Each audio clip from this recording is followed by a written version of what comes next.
Yes, protecting clients, right? So here's a story time.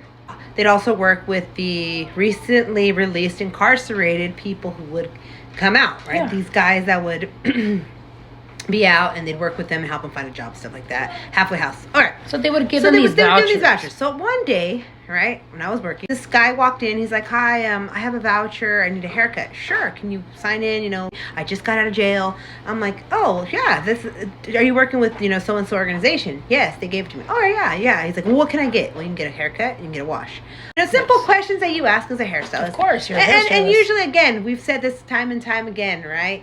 As a hairstylist, something about that salon chair is very powerful. People usually open up and they tell you things that they probably would never tell you in their life. Yeah. He kind of gave us a little bit of a history about his incarceration. Mm-hmm. He got in trouble. He's like, "I'm not a weirdo," and I'm like, don't put hands on women or Yeah, children, yes, nothing like that. Okay. So again, and if you've never been to a salon like these chains that we work for, the way the setup is they're usually these big windows, and you can see from outside, and people from outside, if you're in a parking lot, shopping center, they can see you from a distance. Yes. Right? So I'm getting ready to cut the guy's hair. I draped him, and we're talking about how he wants his haircut.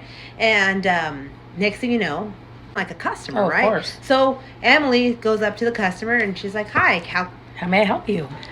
would you like a haircut?" Would you like a haircut? And the guy, They just kind of looked past me, and they made eye contact with the guy that's in her chair. So I'm like looking back. I'm like, "Okay, hello. Do you need help? Can I help you here?" And then what do they tell you? so the guy's like, "Oh, no, I'm not getting a haircut, but you know what? I need to talk to him." And normally that's not something that, because the way the setup of the salon is, you can usually talk to people from the distance that Yes. you're at. You don't need to come up to them. It's pretty weird in these situations because you got 6 or 7 stylists across from each other. So you got 2, 4, 6, whatever. And so she was on one side, I was on the other side, and I'm like, I'm doing this guy's haircut. I'm getting ready to do his haircut, and I'm like, no, you can stay there. If it's something really important, will you please ask? It's a public place, I can whatever. help you. So he starts going off. You PCMF, start, and I'm like, what the hell is going on here? Whoa. The guy is just like in the mirror, and he's not saying anything. He's just looking at the guy. They're making eye contact. So Another guy was finally, like doing all finally, this the stuff. manager comes. That was the manager at the time. Manager comes like, hey, whoa, excuse me, are you getting a service? Are you waiting here? Are you gonna have a service? He's like, no. She's like, then you need to leave. You need to leave, or I'm gonna call the police, right? The guy leaves. He's doing all this out the doing windows, all this right? other stuff. All right. So next thing you know, The other guy. I'm like, I didn't know what to tell this guy. Yeah, It's a very uncomfortable situation. And so the guy is like, you remember, how I said, I'm like, oh, do you know those guys? Like, what do they want from you? The money or something? It's something funny, try to break the ice, right? And the guy was like, no, it's just, do you know what PC is? And I'm like, no, I don't. And so we did it for our own. in the salon, right? Protecting clients. Protecting Usually, clients. what does that mean? You're going to drape them. You're going to make sure that they're safe. Their information is safe. Right. You're all not that. going to, if somebody comes and wants their phone number, because we have a log and stuff at the salon. So protecting clients, right? Mm-hmm. So next thing you know, he's like, do you know what protective custody is? I'm like, no, I'm not too familiar with that. I don't know. And so he's like, what? So the guy, he briefly tells us, that he used to run with these guys, and for whatever reason, he told the police officers he didn't feel safe. He felt like his life was in danger wherever he was at, and they moved him, but it's called PC, right?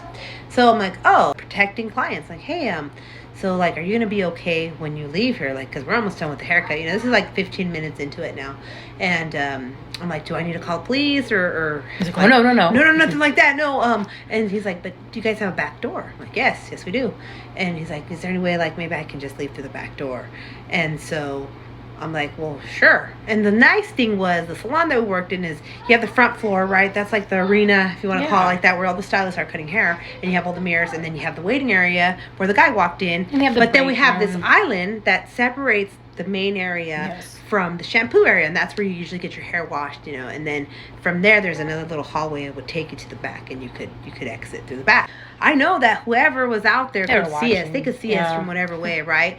So we ended up taking the guy. I took him and I washed his hair, and because he had a voucher. And there was a restroom back there as well. Well, so because whatever he had a voucher too. It's not like I had to like go ring him up or anything like that. And so So anyway, so yeah, we opened. Just escorted him to the back. Him to the back and locked that door as soon as he left. Like, locked the no, door. no more bringing heat over here. We try to like make it as nonchalant as possible. Yeah. But those people did. They came in. Back. They came back. And they noticed he wasn't there. Maybe so about 30 minutes after. How do you? I mean, you keep a straight face. And yeah, and it's very intimidating because we don't know. We really don't know. Yeah, To this day, I don't really know if that was true. If the guy was lying, I don't know. All I know is what he told me at that moment, and the guys that came in were just like, oh, the guy you just did. I'm like, honey, I do 25 to 30 people a day, you know. Well, he was in here. Well, you can clearly see I have another customer here now. Would you like a haircut? Is there any services I could provide? Do you like any products or anything? Yes, are you interested? No, thank you. Okay, well then please leave. And luckily the guy, I mean, then what can he do? You know, he's like, well, can I use your bathroom? Sure. It's over there, you know. So he's like, he was probably scoping the place out or whatever. By then, there's no way you're going to find the guy. The guy was gone. So, again, in this type of setting, this is at a salon.